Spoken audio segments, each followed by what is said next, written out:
Imagine standing in the streets of Sarajevo on a sun-drenched morning in June 1914. The air smells of fresh bread and coffee. Families are beginning their Sunday routines. Children are laughing. And then, in the span of 2 gunshots, the world as humanity knew it ceased to exist. But here's what they don't tell you in school. Those bullets didn't start World War I. They were merely the match that ignited a powder keg that had been packed, primed, and waiting to explode for decades. The real story of how the Great War began is far more complex, far more fascinating, and far more terrifying than a simple assassination. It's a tale of imperial ambition, technological revolution, personal vendettas, family feuds among royals, and miscalculations so catastrophic that they would send millions to their deaths. What you're about to discover will fundamentally change how you understand not just World War I, but how wars themselves begin, how empires fall, and how a single moment can unravel the entire fabric of civilization. If you're ready to uncover the hidden triggers that truly started the war to end all wars, then make sure you hit that like button and subscribe to Historian, because we're about to take you on a journey through one of history's most pivotal and misunderstood moments. Trust me, you won't look at 1914 the same way again. To understand how World War I really began, we need to rewind the clock much further than 1914. We need to go back to 1871, to a palace outside Paris where something unprecedented was happening. Inside the Hall of Mirrors at the Palace of Versailles, the German Empire was being proclaimed. But this wasn't just any coronation. It was a deliberate humiliation. Otto von Bismarck, the Iron Chancellor of Prussia, had orchestrated this moment with surgical precision.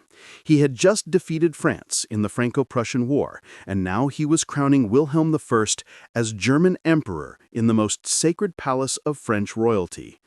Imagine this symbolism, the birth of a new German superpower being celebrated on conquered French soil in the very building that represented French glory and power. This wasn't just politics. This was personal. This was a wound that would fester in the French national consciousness for over 4 decades. The French would never forget this humiliation, and more importantly, they would never forgive the loss of Alsace-Lorraine, 2 provinces rich in coal and iron that Germany seized as spoils of war. This single act in 1871 planted one of the first seeds of World War I. France would spend the next 43 years burning with desire for revenge, for the recovery of their lost territories, and for the restoration of their national honor. But Bismarck had created something else that morning in Versailles. He had fundamentally altered the balance of power in Europe. For centuries, the German-speaking peoples had been fragmented into dozens of small kingdoms, duchies, and principalities. They were weak, divided, and easily manipulated by stronger powers like France, Austria-Hungary, and Russia. But now, suddenly, there was a unified German empire sitting right in the heart of Europe. It was populous, industrial, ambitious, and hungry, and everyone else was terrified. Bismarck understood the danger of his own creation. He knew that Germany's sudden emergence as a great power had made every other nation in Europe nervous. So he became Europe's most skilled diplomat, constructing an elaborate system of alliances designed to keep France isolated and prevent a 2-front war against Germany. He allied with Austria-Hungary, he maintained friendly relations with Russia, he even courted Italy. Bismarck's diplomatic web was a masterpiece of realpolitik, designed to maintain peace through carefully balanced tensions. But here's the first hidden trigger. In 1888, Wilhelm I died, and shortly after, in 1890, the new emperor, Wilhelm II, dismissed Bismarck. This was a catastrophic mistake, though no one realized it at the time. Wilhelm II was everything Bismarck was not. Where Bismarck was calculating, Wilhelm was impulsive. Where Bismarck was subtle, Wilhelm was bombastic. Where Bismarck sought to reassure Europe, Wilhelm sought to dominate it. The young Kaiser was insecure, emotional, and desperate to prove that Germany deserved, as he put it, a place in the sun. Wilhelm II suffered from a withered left arm due to a birth injury, a physical disability that some historians believe contributed to his psychological need to project strength and power. He looked at the British Empire, upon which the sun never set, and he wanted the same for Germany. He looked at the French and Russians with contempt. And most dangerously, he let Bismarck's carefully constructed alliance system collapse. In particular, Wilhelm II allowed the reinsurance treaty with Russia to lapse in 1890. This was the second hidden trigger. Bismarck had worked tirelessly to keep Russia friendly, or at least neutral, to prevent Germany from having to fight on two fronts.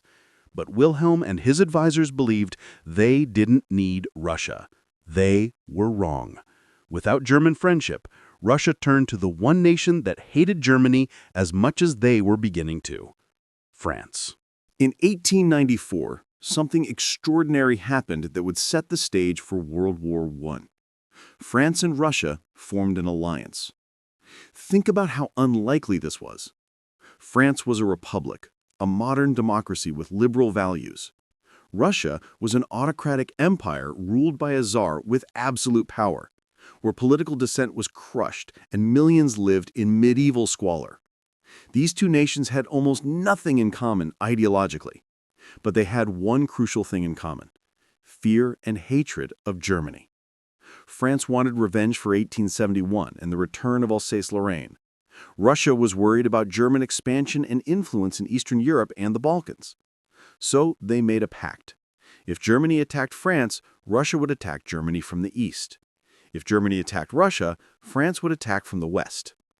This was the third hidden trigger. Germany's nightmare scenario had become real. The very thing Bismarck had worked so hard to prevent, the possibility of a two-front war, was now locked in place. But the alliance system didn't stop there. It metastasized. In 1904, Britain, which had historically remained aloof from European alliances, signed the Entente Cordiale with France. This wasn't a military alliance, but it resolved colonial disputes and established a friendship that would have been unthinkable just years before. Britain and France had been rivals for centuries. They had fought each other all over the world, from India to North America to Egypt. But now they had a common concern: Germany. Then, in 1907, Britain and Russia signed the Anglo-Russian Entente. Again, these were two nations that had been locked in the great game of imperial competition across Central Asia for decades. They had nearly gone to war multiple times. But Germany's growing navy and aggressive foreign policy pushed them together. The Triple Entente of France, Russia, and Britain was now complete. Facing them was the Triple Alliance of Germany, Austria-Hungary, and Italy, though Italy's commitment was always questionable. Europe was now divided into two armed camps. And the fourth hidden trigger was this: once these alliance systems were locked in place, they created a situation where a local conflict could spiral into a continental war. If Austria-Hungary had a problem with Serbia, Russia might intervene to protect its fellow Slavs. If Russia mobilized, Germany would have to respond. If Germany attacked Russia, France would attack Germany. If France was threatened, Britain might intervene. The alliance systems created an automatic escalation mechanism, a doomsday machine that transformed flexibility into rigidity. But why did these nations feel such pressure to form these alliances in the first place? What were they so afraid of? To understand that, we need to look at the fifth hidden trigger: the arms race. In the late 19th and early 20th centuries, the Industrial Revolution transformed warfare. For thousands of years, armies had fought with weapons that would have been recognizable to ancient Romans: swords, spears, bows, and eventually muskets that could fire a few shots per minute. But now, factories could produce rifles that fired multiple rounds rapidly, machine guns that could fire hundreds of rounds per minute, and artillery pieces that could hurl explosive shells miles with deadly accuracy. Railways could mobilize millions of soldiers in days. Telegraph lines could coordinate armies across thousands of miles. Nations began to pour unprecedented resources into their militaries. Germany expanded its army. France expanded its army in response. Russia, with its vast population, began modernizing its military with French loans. And then there was the naval race. Britain had ruled the waves for over a century. The Royal Navy was the largest and most powerful in the world, and it was the shield that protected the British Empire and the British Isles themselves. But in 1898, Wilhelm II decided that Germany needed a navy to match its status as a great power. He appointed Admiral Alfred von Tirpitz to build a battle fleet that could challenge Britain's supremacy. This was the sixth hidden trigger, and it was perhaps the most emotionally charged. To Britain, this was an existential threat. Britain was an island nation that imported much of its food. Without control of the seas, Britain could be starved into submission. The German Navy served no defensive purpose, Britain reasoned. Germany was a land power in the center of Europe. The only possible reason for Germany to build a massive battle fleet was to challenge Britain. So Britain responded by building bigger, faster, more powerful ships. In 1906, Britain launched HMS Dreadnought, a revolutionary battleship that made all previous warships obsolete. Germany responded by building its own dreadnoughts. Britain built more, Germany built more. The costs were staggering, but neither nation would back down. This naval arms race poisoned Anglo-German relations and pushed Britain firmly into the camp of France and Russia. By 1914, Britain and Germany had spent the equivalent of billions of dollars trying to outbuild each other, and the mutual suspicion and hostility this created was one of the key hidden triggers that made war more likely. But there was something else happening that made war seem almost inevitable to the people of 1914. Social Darwinism and militarism had infected the culture of Europe. The seventh hidden trigger was intellectual and cultural. In the late 19th century, many Europeans misapplied Charles Darwin's theories about natural selection to human societies. They believed that nations, like species, were locked in a struggle for survival, and only the fittest would survive. War was seen not as a catastrophe to be avoided, but as a natural test of a nation's vigor and strength. Influential thinkers and military leaders across Europe began to argue that war was inevitable, even desirable. They believed that prolonged peace made nations soft and decadent, and that a good war would purify and strengthen the national spirit. In Germany, this was combined with the Prussian military tradition, which glorified the army as the highest expression of the state. The military had enormous prestige and political influence. Young men from the best families competed for commissions. Military uniforms were worn proudly in public. The army was seen as the embodiment of discipline, honor, and German greatness. France had its own militaristic culture, fueled by the desire for revenge against Germany and the recovery of Alsace-Lorraine. The French army was seen as the vehicle for national redemption. Children grew up reading stories about the humiliation of 1871 and dreaming of the day when France would reclaim its lost provinces.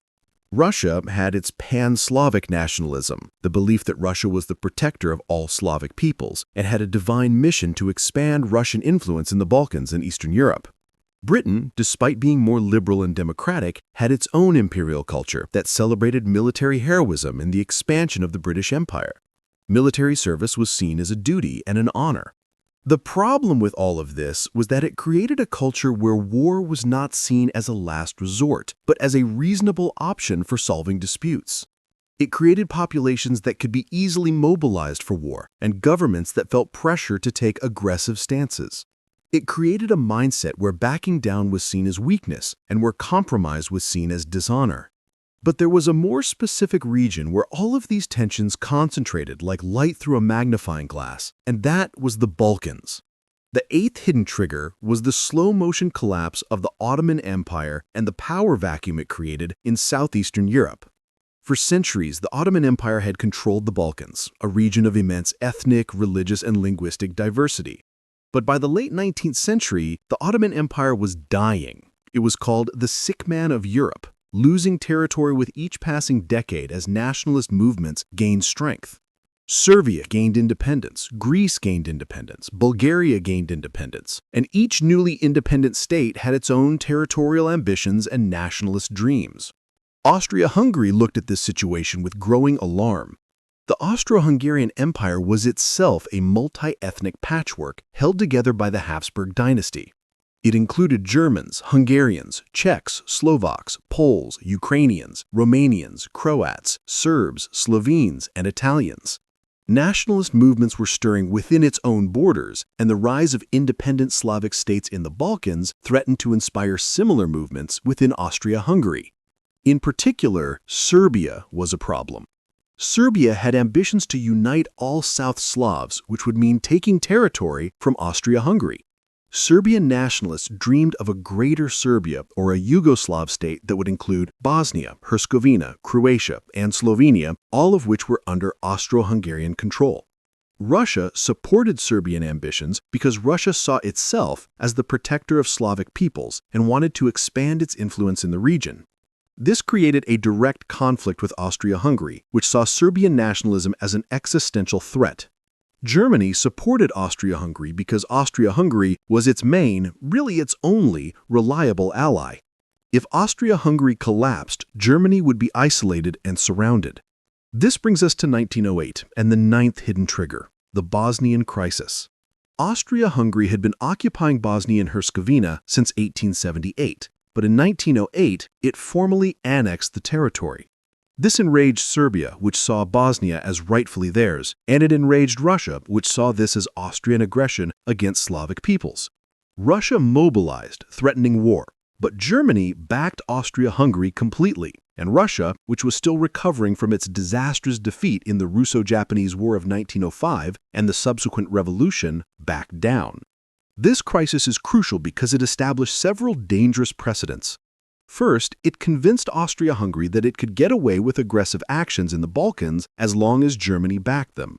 Second, it humiliated Russia and convinced Russian leaders that they could not back down again without losing all credibility. Next time there was a crisis, Russia would have to stand firm even if it meant war. Third, it radicalized Serbian nationalism. If Austria-Hungary could simply annex territories with South Slavic populations, then diplomatic solutions were useless. Only violence would work.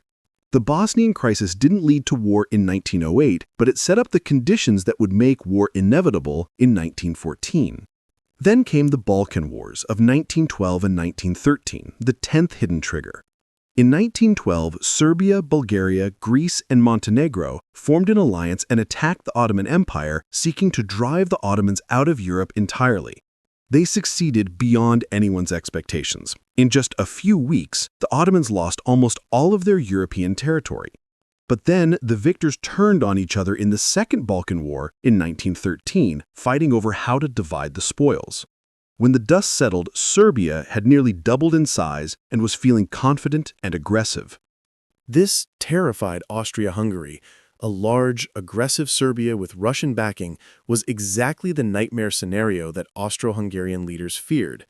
They began to believe that Serbia needed to be crushed before it became too powerful, but they needed an excuse, a justification that would make war politically acceptable. They would get that excuse on June 28, 1914. Archduke Franz Ferdinand, the heir to the Austro-Hungarian throne, decided to visit Sarajevo, the capital of Bosnia-Herzegovina, to inspect military maneuvers. The date he chose was June 28th, which happened to be Vidovdan, or St. Vitus Day, the most important date in Serbian national consciousness. It was the anniversary of the Battle of Kosovo in 1389, where the Serbs were defeated by the Ottoman Turks, leading to centuries of foreign domination. For Serbs, Vidovdan was a day of mourning and national pride, a day that symbolized their determination to remain free. For the heir to the Austro-Hungarian throne to visit recently annexed Bosnia on this day was seen by Serbian nationalists as a calculated insult. But was Franz Ferdinand's visit really a deliberate provocation? This is where history gets complicated. Franz Ferdinand was actually one of the more liberal members of the Habsburg family. He had plans to reform Austria-Hungary, possibly giving more rights to the Slavic peoples within the empire. Some historians believe that Serbian nationalists wanted him dead precisely because his reforms might have made Austria-Hungary more stable and thus reduced support for Serbian unification. Others believe his visit on Vidovdan was simply tone-deaf. Regardless, a group of young Serbian nationalists decided to assassinate him. They were members of a secret society called the Black Hand, which was dedicated to the unification of all South Slavic peoples. The Black Hand was supported, directly or indirectly, by elements within the Serbian military and intelligence services, though the Serbian government itself later claimed ignorance. On the morning of June 28, 1914, 7 young men positioned themselves along the route Franz Ferdinand's motorcade would take through Sarajevo. They were armed with pistols and bombs. The first assassination attempt failed. One of the conspirators, Nedeljko Chabranović, threw a bomb at the Archduke's car, but it bounced off and exploded under the next car in the motorcade, injuring several people but leaving Franz Ferdinand unhurt. The motorcade sped away, and it seemed like the assassination had failed. The other conspirators lost their nerve or their opportunity and didn't act. Franz Ferdinand proceeded with his schedule, giving a speech at City Hall. But then he made a fateful decision. He wanted to visit the people who had been injured by the bomb at the hospital. His driver wasn't informed of the route change. When the motorcade turned down the wrong street, an official shouted at the driver to stop and reverse. The car came to a halt directly in front of a delicatessen, where one of the conspirators, a 19-year-old Bosnian Serb named Gavrilo Princip, happened to be standing. Princip could not believe his luck. The target he thought he had missed was now stopped 5 feet away from him. He pulled out his pistol and fired twice. The first bullet struck Franz Ferdinand in the neck, severing his jugular vein.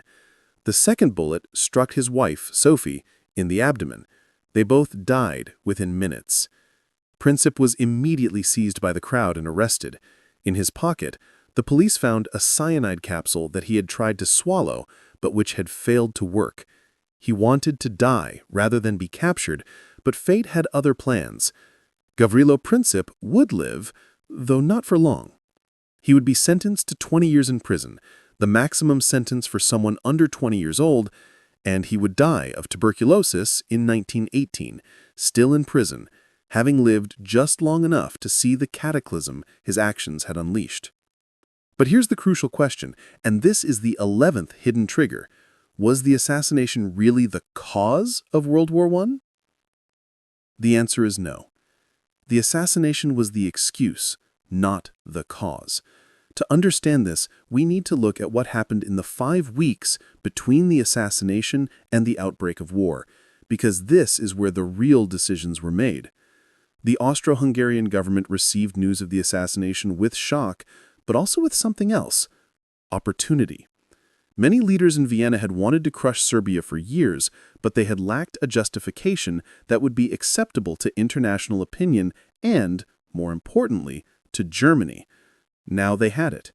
The heir to the throne had been murdered by Serbian nationalists with weapons that came from Serbia and with support from Serbian military intelligence. This was the perfect pretext for war. But Austria-Hungary couldn't move without German support. If Austria-Hungary attacked Serbia and Russia intervened, Austria-Hungary would need German help. So, Austro-Hungarian leaders needed to know, would Germany support them? On July 5, 1914, Kaiser Wilhelm II gave Austria-Hungary what became known as the blank check. He told Austro-Hungarian officials that Germany would support Austria-Hungary fully, no matter what actions it took against Serbia. This was the 12th hidden trigger, and it was catastrophic. Why did Wilhelm give this blank check? Part of it was genuine anger over the assassination. Wilhelm had been friends with Franz Ferdinand.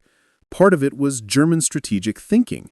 German military planners believed that war with Russia was inevitable eventually, and better to fight it now while Russia was still in the middle of military reforms, rather than wait until Russia was fully modernized and even stronger. And part of it was Wilhelm's impulsive personality and his tendency to make dramatic gestures without thinking through the consequences. With German support guaranteed, Austria-Hungary prepared to attack Serbia. But they moved slowly, perhaps too slowly. The Austro-Hungarian government was famously bureaucratic and inefficient. It took them 3 weeks to prepare an ultimatum to Serbia, 3 weeks during which the initial shock and sympathy over the assassination began to fade. The ultimatum was finally delivered on July 23, 1914, and it was designed to be unacceptable. It made 10 demands on Serbia, including allowing Austro-Hungarian officials to participate in the investigation of the conspiracy within Serbian territory, essentially a violation of Serbian sovereignty. The ultimatum gave Serbia 48 hours to respond. Serbia's response was remarkable. The Serbian government accepted almost all of the demands. They agreed to suppress anti-Austrian propaganda, to remove military officers and civil officials who had engaged in anti-Austrian activities, to arrest the conspirators still in Serbia, and even to accept most of the investigatory demands, with one crucial exception. They could not allow Austro-Hungarian officials to operate on Serbian soil, as this would violate their sovereignty. Serbia's response was conciliatory enough that Wilhelm II himself said that it removed any reason for war and that Germany should press Austria-Hungary to accept it. But it was too late. The Austro-Hungarian government had already decided on war. They wanted to crush Serbia, and they would not be satisfied with anything less. Serbia's willingness to accept most of the demands didn't matter. On July 28, 1914, exactly 1 month after the assassination, Austria-Hungary declared war on Serbia.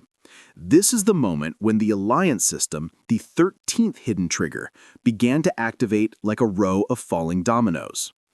Russia could not stand by and watch Austria-Hungary crush Serbia. To do so would destroy Russian credibility as the protector of Slavic peoples and invite further Austrian and German expansion in the Balkans. On July 30th, Tsar Nicholas II authorized partial mobilization of Russian forces, targeting only Austria-Hungary. But Russian military planners informed the Tsar that there was no plan for partial mobilization. Russian war plans called for full mobilization against both Austria-Hungary and Germany. Russian military had spent years developing these plans, and they could not improvise a new plan on the spot. Reluctantly, Nicholas II agreed to full mobilization. This was a fateful decision because mobilization meant war. In the age of railways and mass armies, mobilization was not just calling up reserves. It was moving millions of soldiers to the borders according to precise timetables. It was requisitioning trains, horses, and supplies. It was loading artillery and ammunition. Once started, mobilization was almost impossible to stop without creating chaos that would leave your country defenseless. Germany had long feared a two-front war against France and Russia. German war plans, specifically the Schlieffen Plan, called for Germany to mobilize quickly, defeat France in a lightning campaign of about 6 weeks, and then transfer forces east to deal with Russia, which was expected to mobilize more slowly due to its vast size and poor infrastructure. But the Schlieffen Plan required speed. If Russia mobilized first and Germany hesitated, Germany could be overwhelmed.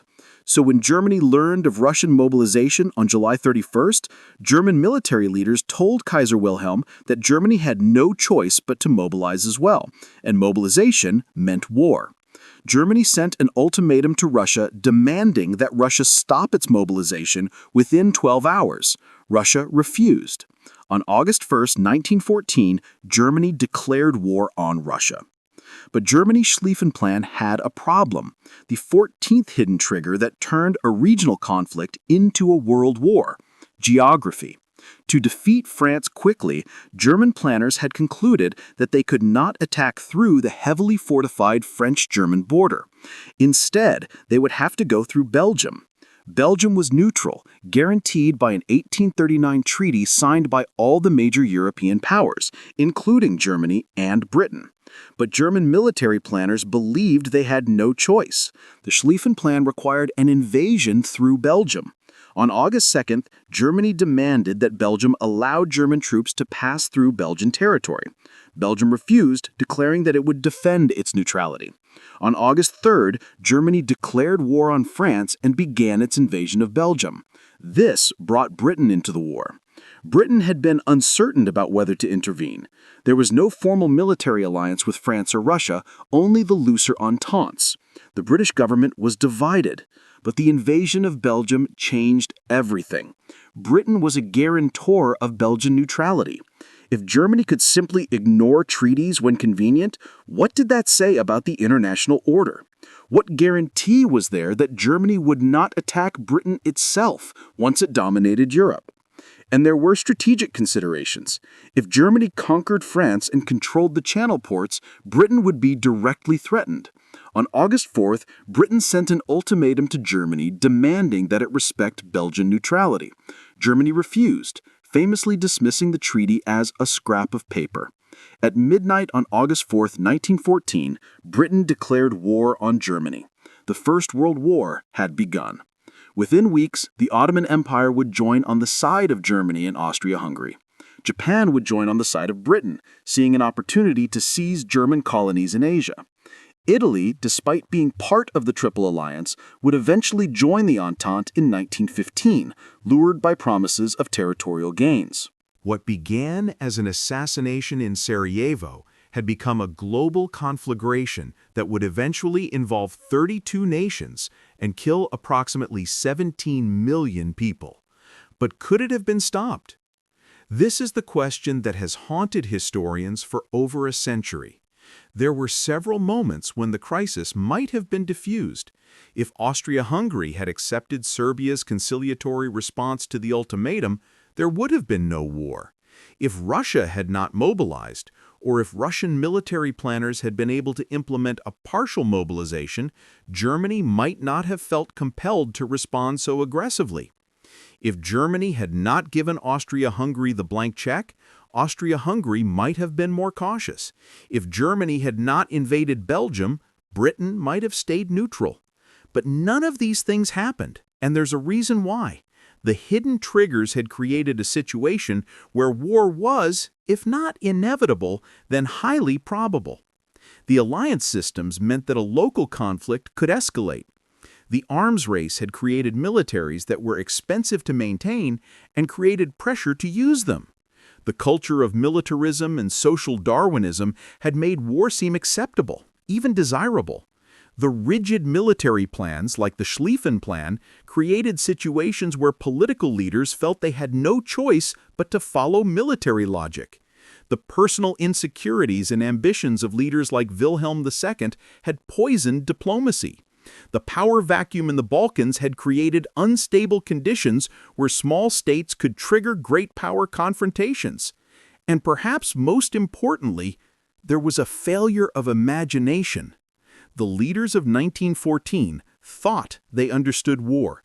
They had studied the wars of the 19th century, short, decisive conflicts that were over in weeks or months, with limited casualties and clear outcomes. They thought World War I would be the same. Germany believed it could defeat France in 6 weeks. France believed its élan and offensive spirit would quickly overwhelm Germany. Russia believed its vast armies would steamroll through Austria-Hungary. Britain believed the Royal Navy would strangle Germany economically within months. They were all wrong. They had no conception of what industrial warfare would actually mean. They didn't understand that machine guns, barbed wire, and artillery would make offensive warfare almost impossible, leading to a bloody stalemate. They didn't understand that railways and logistics would allow nations to feed endless reinforcements into the meat grinder. They didn't understand that modern economies could sustain total war for years. They thought they were planning for a 19th century war. Instead, they got a 20th century catastrophe. This was perhaps the final and most tragic hidden trigger. The leaders who started World War I literally did not know what they were starting. When Britain's Foreign Secretary, Sir Edward Grey, looked out his window on the evening of August 3, 1914, as Britain was about to enter the war, he made one of history's most haunting observations. He said to a friend, "The lamps are going out all over Europe. We shall not see them lit again in our lifetime." He was right. The world before August 1914 was gone forever. The war would kill millions, destroy empires, redraw the map of Europe, and set the stage for even greater horrors to come. The tragedy of World War I is that it was a war almost nobody really wanted, but that almost everybody helped cause. Each nation believed it was acting defensively, protecting its vital interests against aggressive neighbors. Each nation believed the others were more to blame.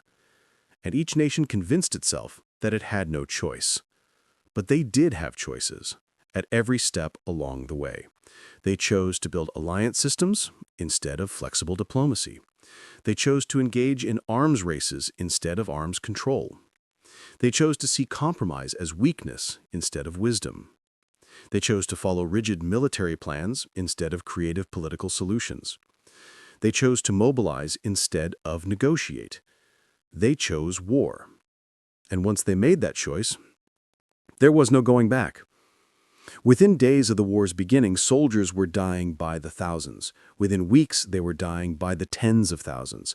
Within months, it was clear that this was not going to be the short, glorious war that everyone had expected.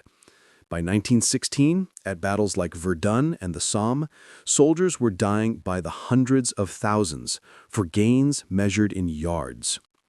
By 1917, entire armies were mutinying, refusing to continue with pointless offensives. By 1918, the great empires that had started the war, Austria-Hungary, the Ottoman Empire, and Russia, had collapsed. Germany would soon follow. The world that emerged from World War I was unrecognizable from the world that had entered it. 4 empires were gone, millions were dead. Entire generations of young men had been wiped out. The economic order had been shattered, the political order had been revolutionized, and the seeds had been planted for an even more destructive war just 2 decades later. When we look at World War I today, it's easy to see it as inevitable, as something that was always going to happen, but it wasn't inevitable.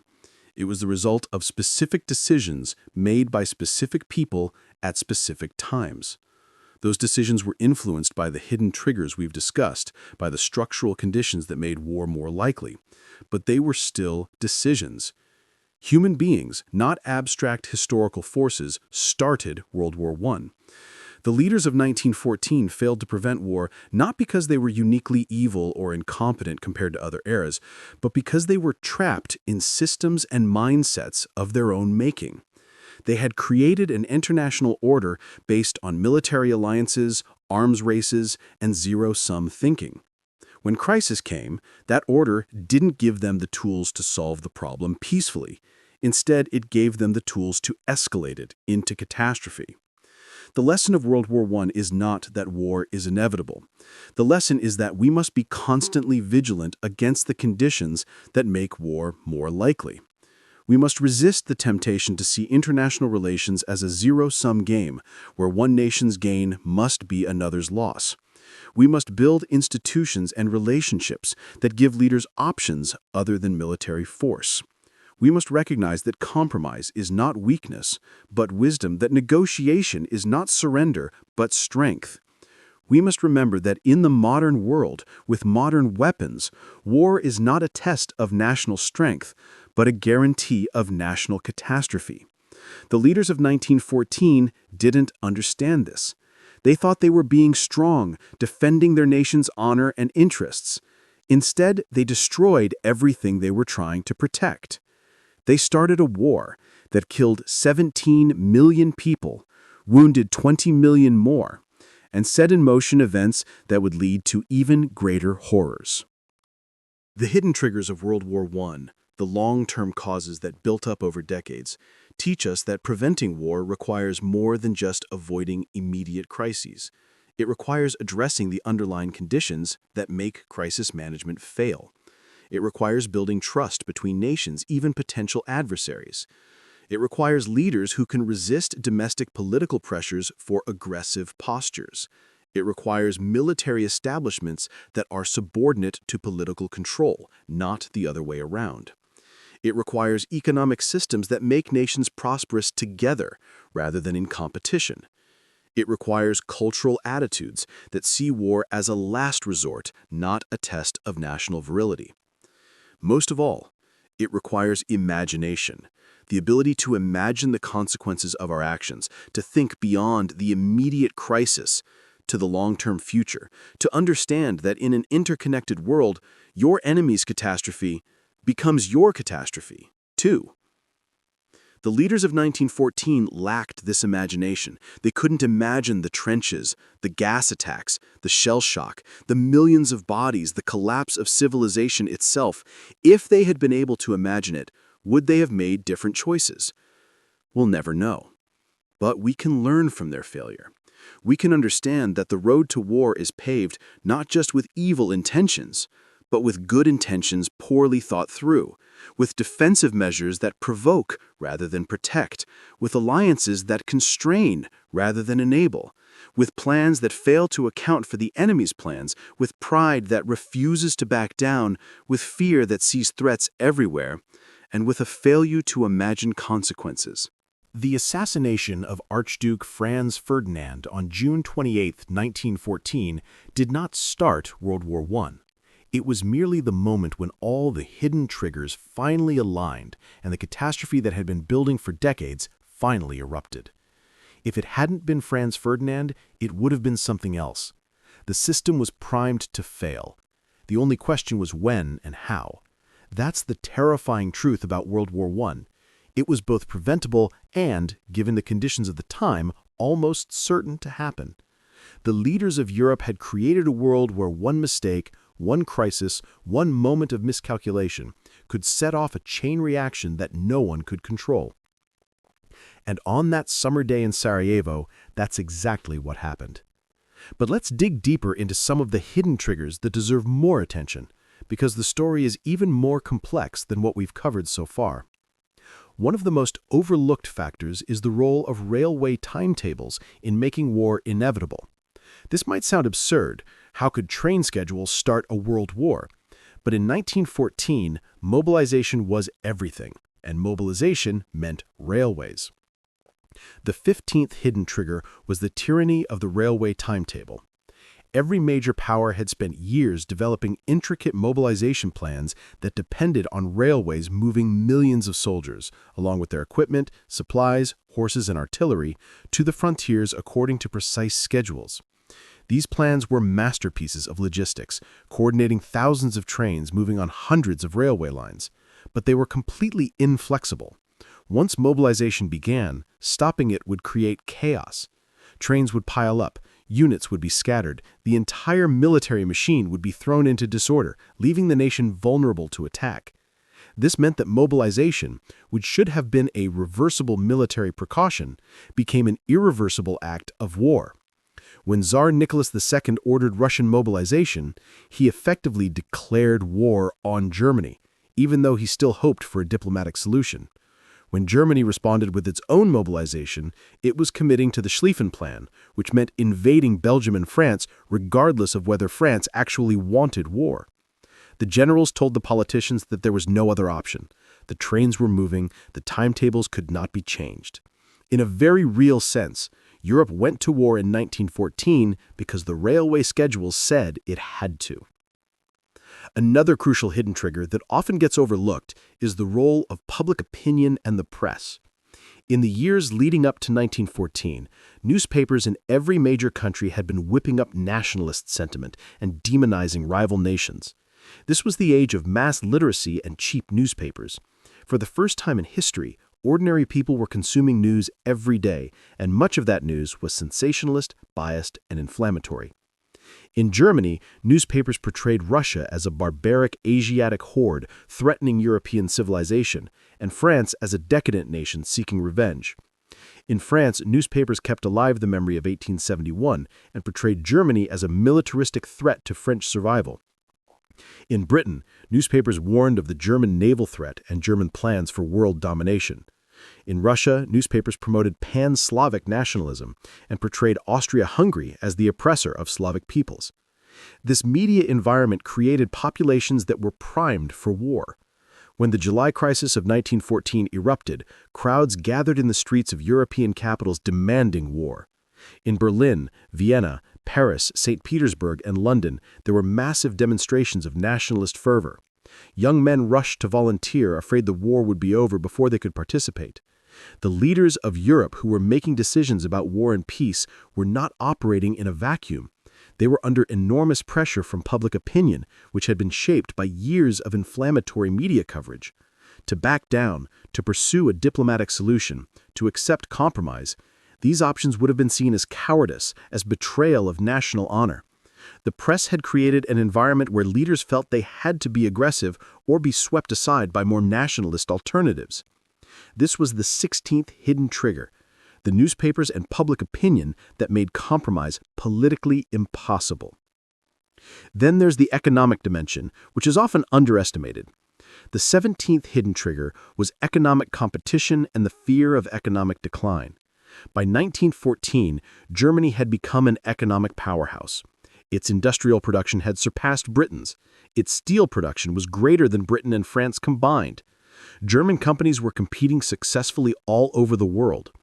This economic rise terrified Britain and France, who saw their own relative decline.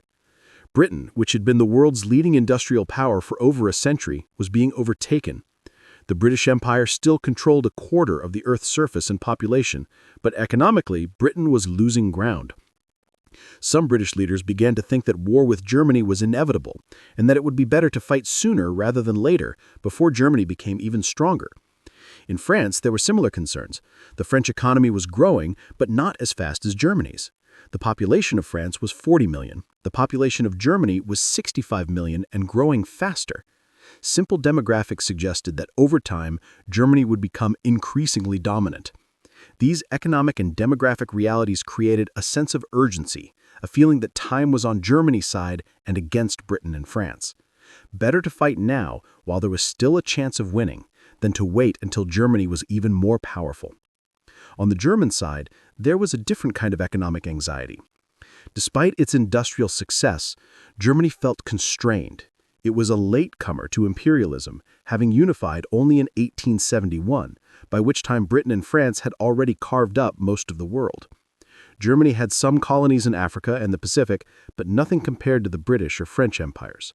German leaders felt that Germany deserved more, that it was entitled to a place in the sun commensurate with its economic and military power. This brings us to the 18th hidden trigger, the naval arms race and the battle for colonies. We mentioned this earlier, but it deserves deeper analysis. Wilhelm II's decision to build a battle fleet was not just about military power.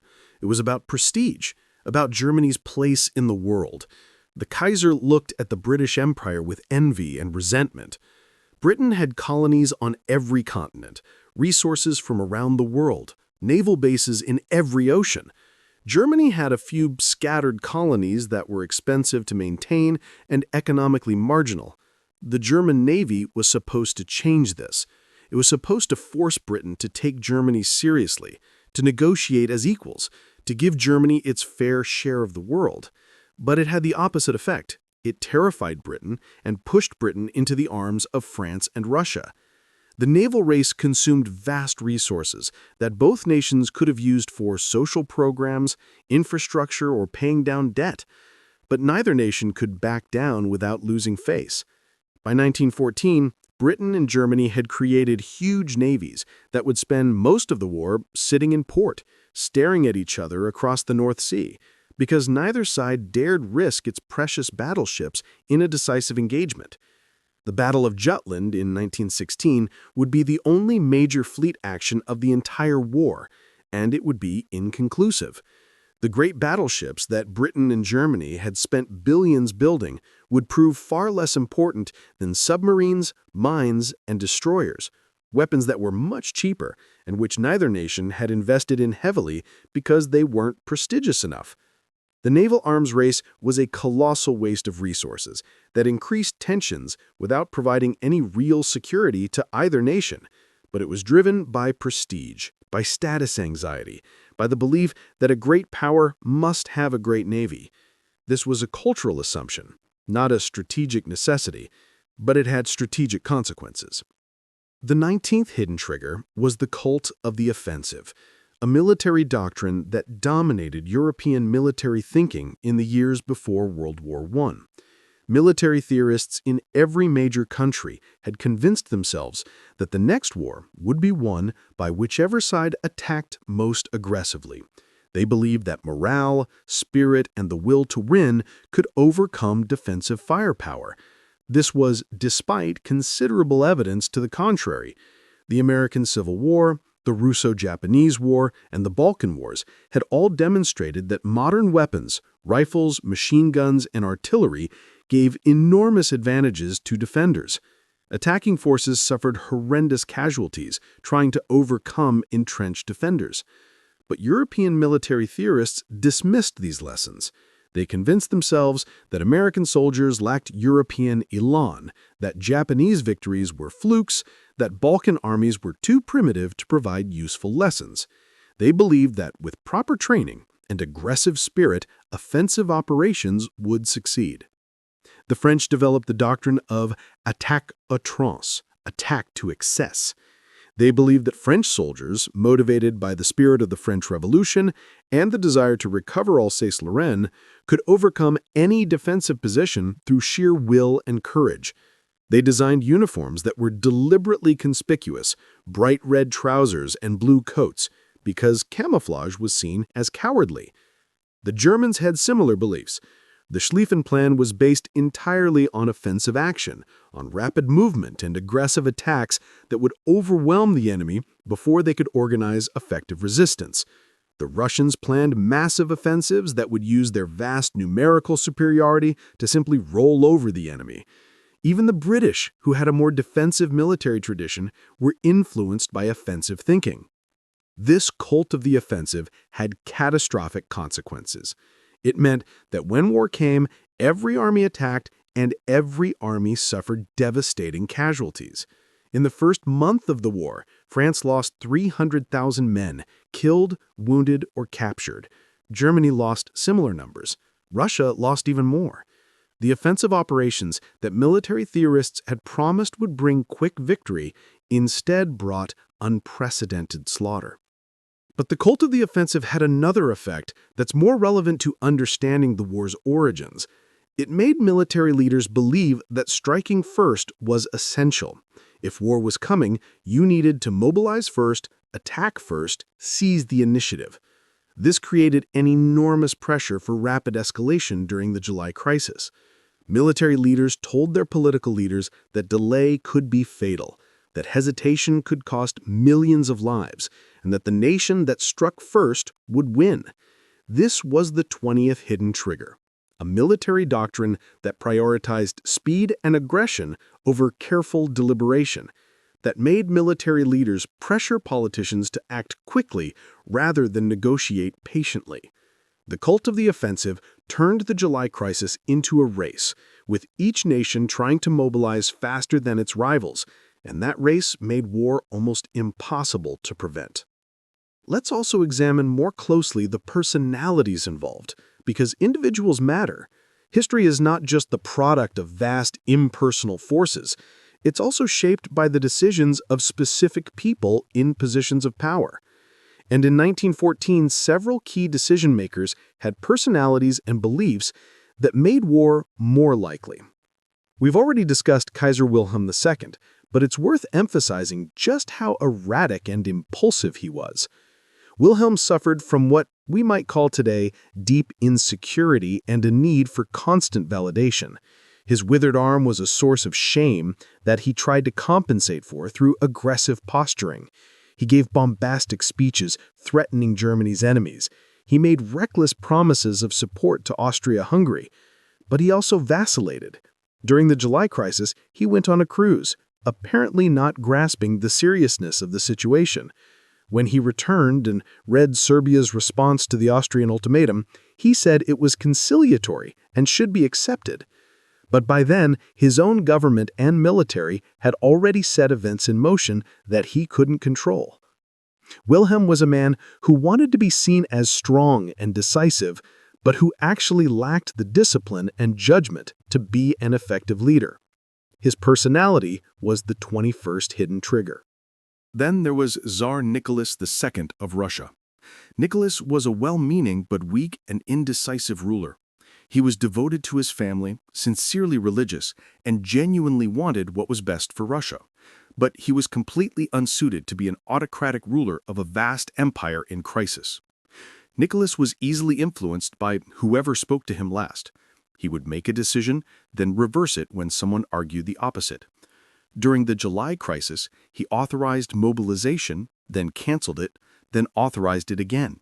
He seemed unable to grasp the implications of his decisions. Nicholas was also influenced by his wife, Alexandra, who was herself influenced by the mystic Rasputin. The Russian court was a bizarre mix of medieval mysticism and modern technology, of absolute monarchy and industrial society. Nicholas represented autocracy at a time when autocracy was becoming impossible to sustain. His weak leadership was the 22nd hidden trigger. A stronger, more decisive Russian leader might have found a way to support Serbia without full mobilization, or might have better understood the implications of mobilization and pulled back. Nicholas did neither. In Austria-Hungary, the key figure was not the aged Emperor Franz Joseph, but rather the chief of the general staff, Franz Conrad von Hötzendorf. Conrad was a militarist who had been advocating war with Serbia for years. He saw Serbian nationalism as an existential threat to Austria-Hungary, and believed that only a decisive military blow could solve the problem. Between 1913 and 1914, Conrad had advocated for war with Serbia at least 25 times. He was obsessed with the idea. When Franz Ferdinand was assassinated, Conrad finally got his wish. The tragedy is that Conrad's military expertise was vastly overrated. He would prove to be an incompetent commander who led Austro-Hungarian armies to repeated disasters. But in July 1914, his voice was decisive in pushing Austria-Hungary toward war. Conrad's warmongering was the 23rd hidden trigger. On the Allied side, France's President Raymond Poincaré and Russia's Foreign Minister Sergei Sazonov both played crucial roles. Poincaré was from Lorraine, one of the provinces lost to Germany in 1781. He had grown up under German occupation and had devoted his political career to strengthening France and preparing for the recovery of the lost provinces. He was a hardliner who encouraged Russia to stand firm against Austria-Hungary and Germany. During the July crisis, Poincaré was visiting Russia, and he gave assurances of French support that probably emboldened Russian leaders to take a harder line. Sazonov, meanwhile, was convinced that Russia could not back down again after the humiliation of the Bosnian crisis. He believed that Russian credibility as a great power was at stake. His inflexibility was another hidden trigger. In Britain, the key figure was Foreign Secretary Sir Edward Grey. Grey was more cautious than his counterparts, more aware of the dangers of war. But he also made crucial mistakes. He failed to make clear to Germany that Britain would intervene if Belgium was invaded. Grey thought ambiguity would deter Germany, that uncertainty about British intentions would make Germany cautious. Instead, it had the opposite effect. German leaders convinced themselves that Britain might stay neutral, and this miscalculation made them more willing to risk war.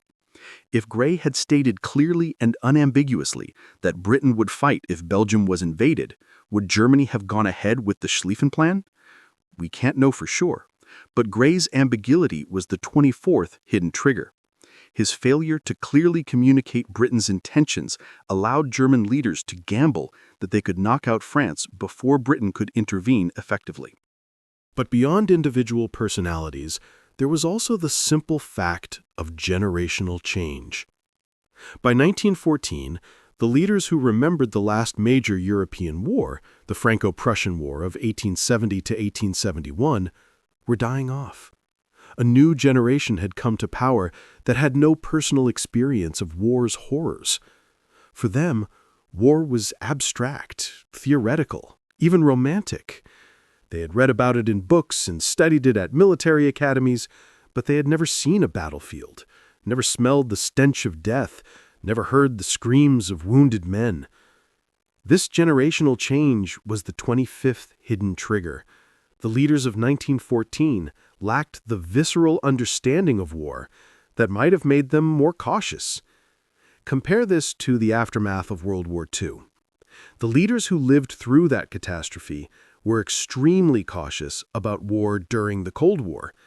The generation that experienced World War II worked hard to prevent World War III building international institutions like the United Nations and NATO, establishing diplomatic channels, engaging in constant negotiation even with enemies. The generation of 1914 had no such experience to learn from. For them, war was not a horror to be avoided at all costs, but a policy option, a way to solve problems, even an opportunity for glory and national renewal. There's also the technological dimension to consider more deeply. The 26th hidden trigger was the mismatch between offensive and defensive technology. By 1914, defensive technologies, the machine gun, barbed wire, the spade for digging trenches, long-range artillery, had advanced far beyond offensive technologies. But military leaders didn't fully grasp this. They still thought in terms of cavalry charges, bayonet attacks, and rapid maneuver. They didn't understand that a single machine gun could kill hundreds of attacking soldiers in minutes, that barbed wire could stop entire divisions, that artillery could turn square miles into moonscapes of craters in mud. This technological reality would turn World War I into a stalemate of trench warfare. But it also contributed to the war's outbreak. Because military leaders thought they could win quickly through offensive action, they were less afraid of war. If they had understood that the war would bog down into years of stalemate and attrition, they might have tried harder to prevent it.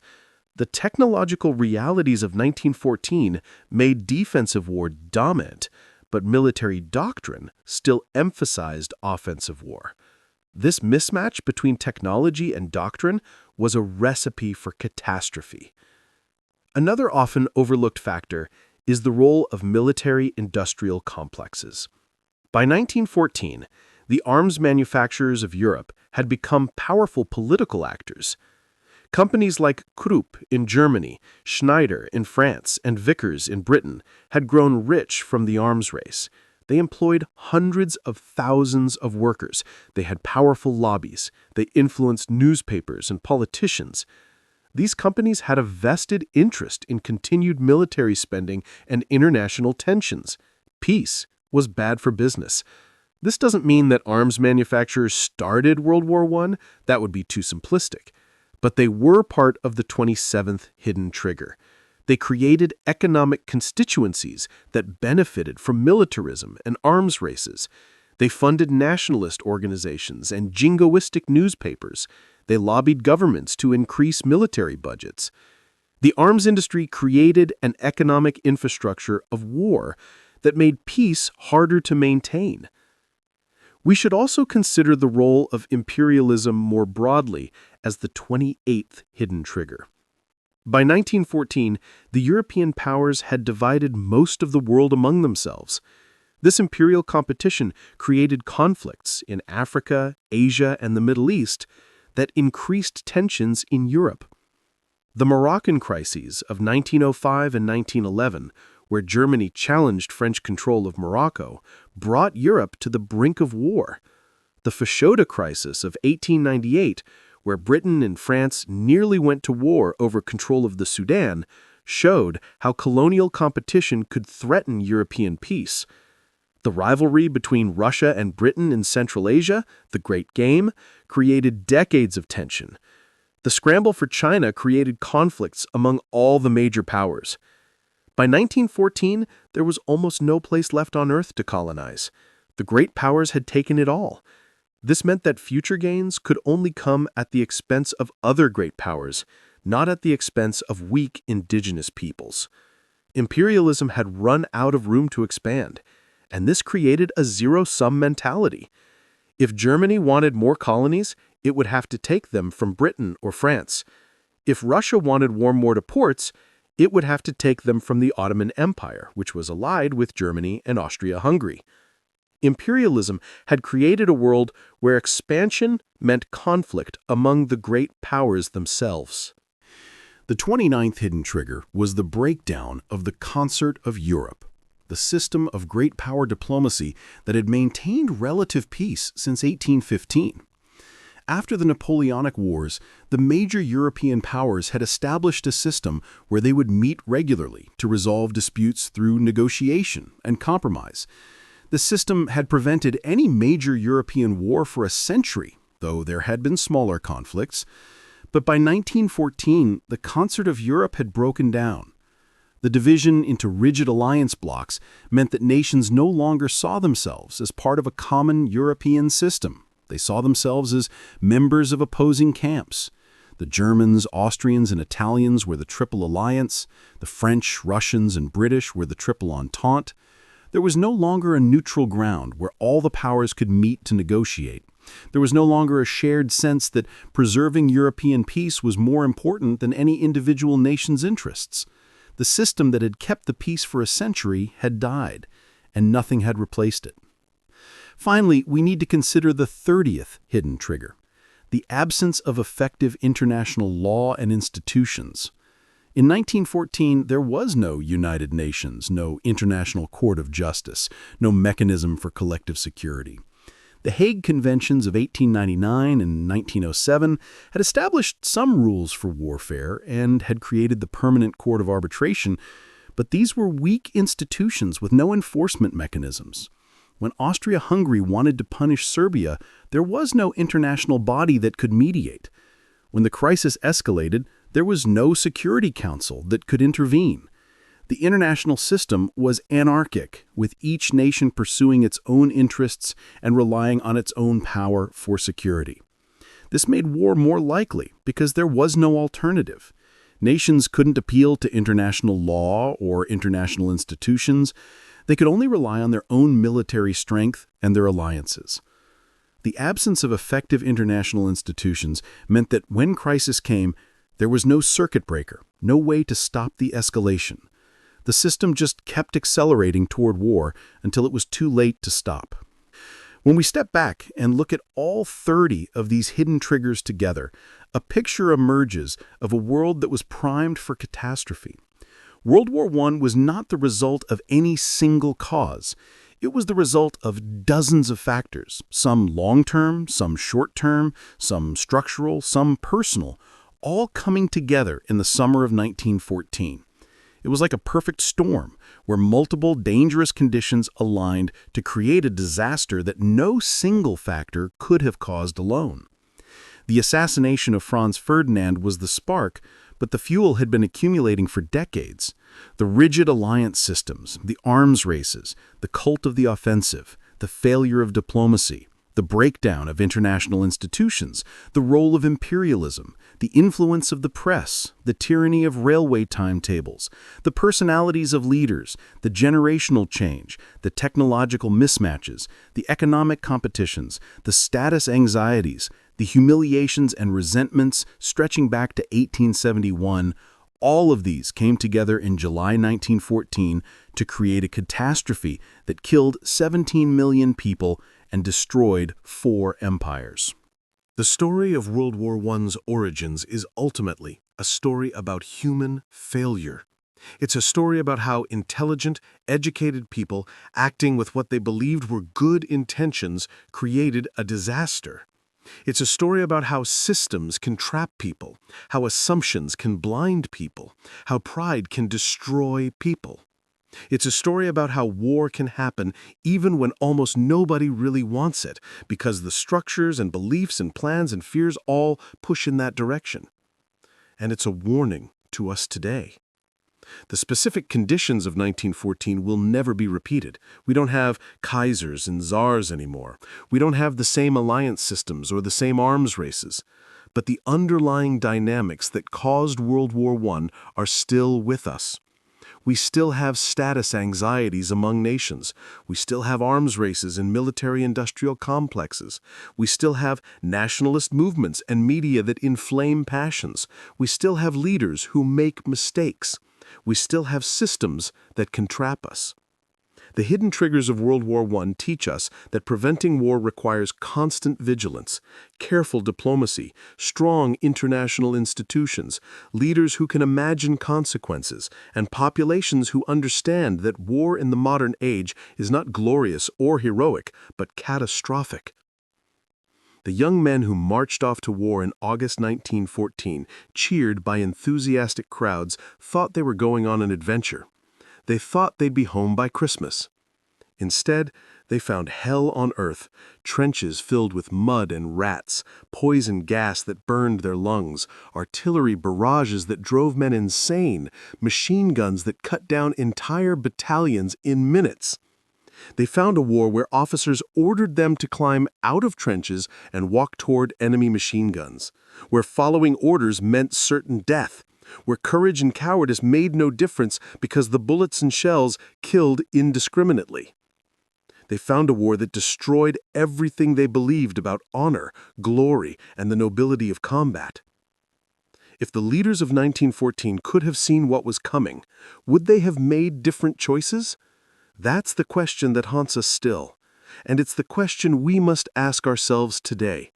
Are we creating conditions that could lead to our own catastrophe? Are we building systems that could trap future generations? Are we allowing hidden triggers to accumulate, waiting for some future spark to set them off? The story of how World War I really began is not just history, it's a warning, and we ignore it at our peril. Thank you for watching Historian. If this deep dive into the hidden triggers of World War I has opened your eyes to how complex and tragic history truly is, then please like this video and subscribe to our channel. We bring you history not as a boring list of dates and names, but as the fascinating, terrifying, and deeply human story that it really is.